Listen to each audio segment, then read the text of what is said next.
All right, welcome back to the channel, folks. This is Craig. This is B2B, built to build. Let's just address the elephant in the room right away. Yes, this is a microphone. I watched that first video and I was like, yeah, this ain't gonna cut it. I've been doing video work for a long time. Thought I could get away with it on my phone, but yeah, that's not happening. So brand new mic. I'm official now. What up?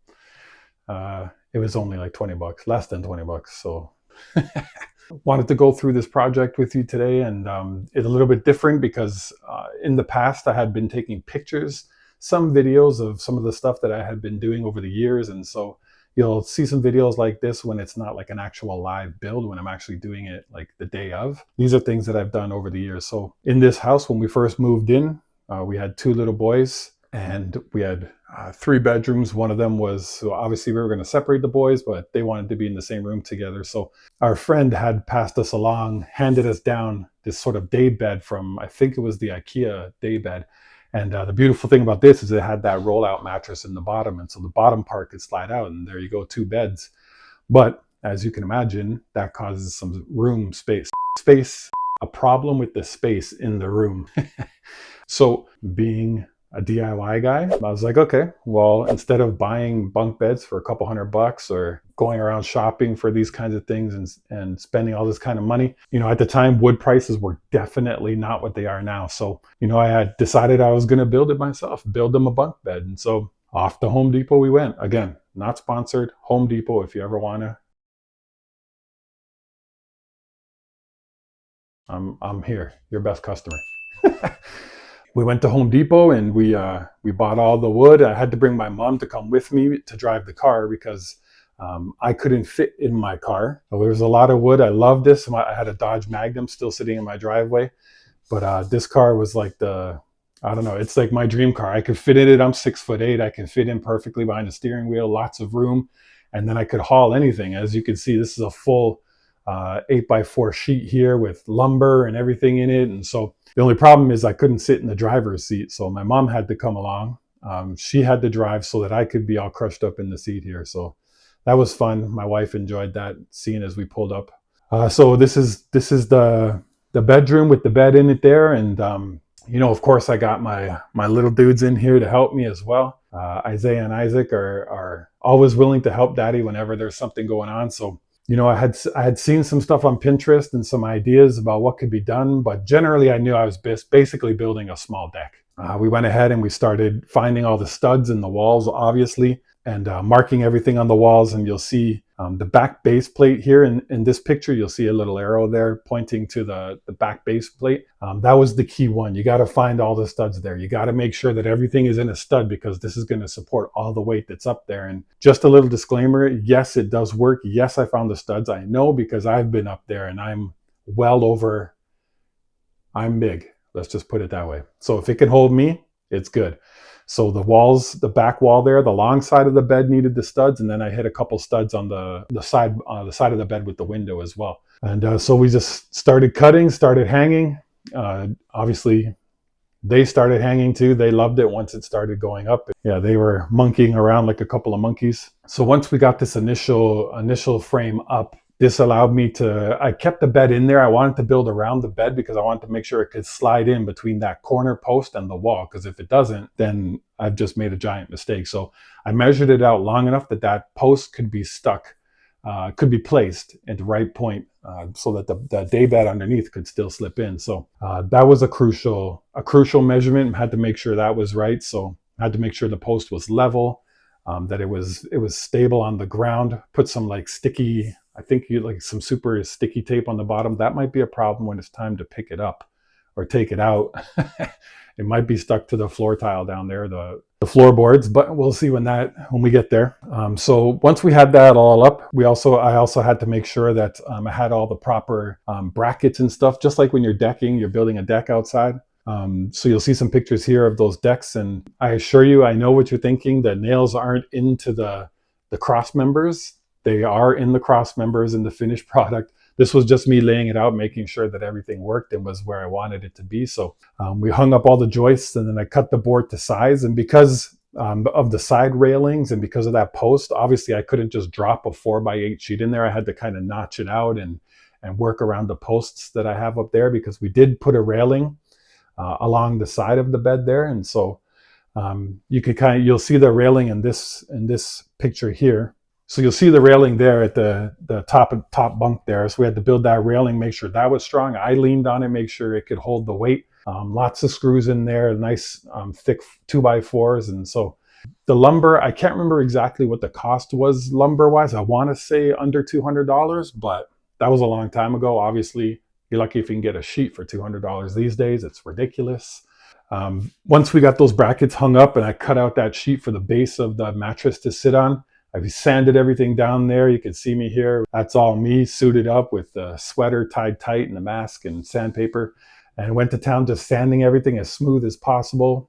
You got to make sure, because I'm using like dimensional lumber here, right? So, it's not the greatest lumber. So you got to knock out all of the knots, all of the high spots, everywhere where it could be, a kid could like scrape their hand, get a sliver. There was a lot of work that went into that and sanding it and making sure it's smooth. So when I laid down the paint, it was as smooth as possible. And it's been, I don't know how many years since we put that up, and not one time have we had a sliver. So sanding sucks. We all know that, but it was valuable in this case. So then I didn't want to do the traditional ladder. I wanted to be a little bit more fancy with it. So what I ended up doing was building these boxes that kind of stacked up on top of each other. And so you see this picture of this box here, but then what happened is I built a really long one. I don't know what it was, like maybe 36 inches or something like that. And then a smaller one that was like 20 inches and a smaller one that was like 10 inches. I can't remember the exact measurements, but I think 1, 2, 3, 4 steps up actually. So I don't know what the exact measurements were, but I wanted to do steps. And this also gave me the advantage of providing some storage there. So eventually they put like their toys in there, or they used it for, even right now they use it, they put their smaller books in there, like a little bookshelf, which was fantastic.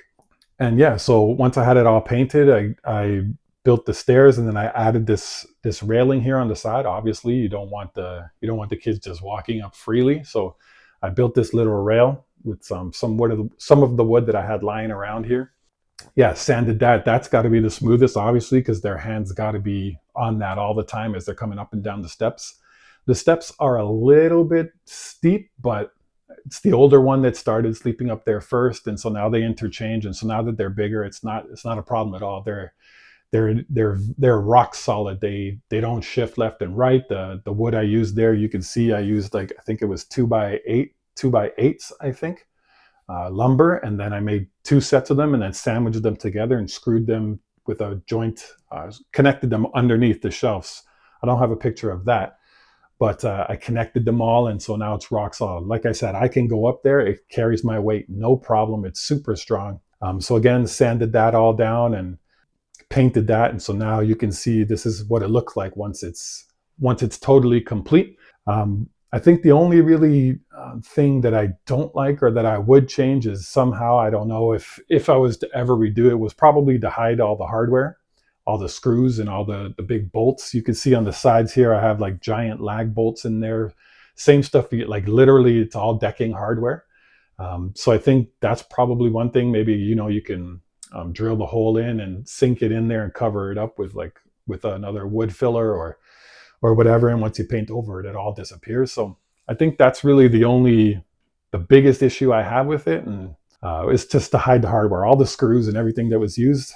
That's why you'll see here, I made it nice and square and lined it up as best I could so that it looks nice, because I knew that the screws were going to be exposed. So it still looks great. The kids love it. That's the most important thing. It's functional. And so now that I have 3 kids, you can see here, I have room for 3 in the same room, and they all like being in the same room together. I'm sure that will change at some point, but we can totally put the 3 kids in here once this bed is pulled out. And so there you go. This build was, it was challenging, but it wasn't too difficult. I think I didn't have a lot of elaborate tools at this point. I still don't. I had like a circular saw. I had, my drills. I did at that point, I think I just bought a router for this project so that I could round over the edges of all the lumber. A lot of the 2x4s, 2x8s was already rounded, but This way I could round over the front of the steps that I had cut for them. And so, not a lot of heavy duty tools here. You got to make sure you find the stud. You got to make sure it's supported properly. It's the key thing. So obviously I watched a lot of videos on how to build decks and small decks and things like that. So not too shabby. And to this day, it stands strong. It's still rock solid in the room. It's been many, many years later. I want to say like 6+ years, 5+ years, 7. I don't know how long it's been, but it's still rock solid up there. It still holds everything that it needs to hold. The kids love it. So that's the most important thing, and they're safe. I lie. That's the most important thing, that they're safe. Hope you enjoyed that. If you have any questions, you know what to do. Put it down in the comments there. It's going to suck when I have to take it out. Going to have a lot of holes in the walls, but that's all right. Cross that bridge when we get there. Hope you enjoyed it. Don't forget to continue liking the videos and subscribing, sending it out to others if you think this would help them, if they're interested in it. Appreciate you guys watching. Don't forget to like and subscribe, notifications, all that stuff. I'm new to this, so I don't know all the intricacies of what I'm supposed to say, but I know those three things you need to say. Make sure you send this out to whoever you think this could help or benefit. Appreciate you guys tuning in and watching everything for me. Watching everything for me? Gotta get better at this. And again, thank you guys for tuning in. Don't forget to like, subscribe, hit the notification bell, all that stuff that you're supposed to do on YouTube that helps the guy out. Appreciate that, and stay tuned for the next one.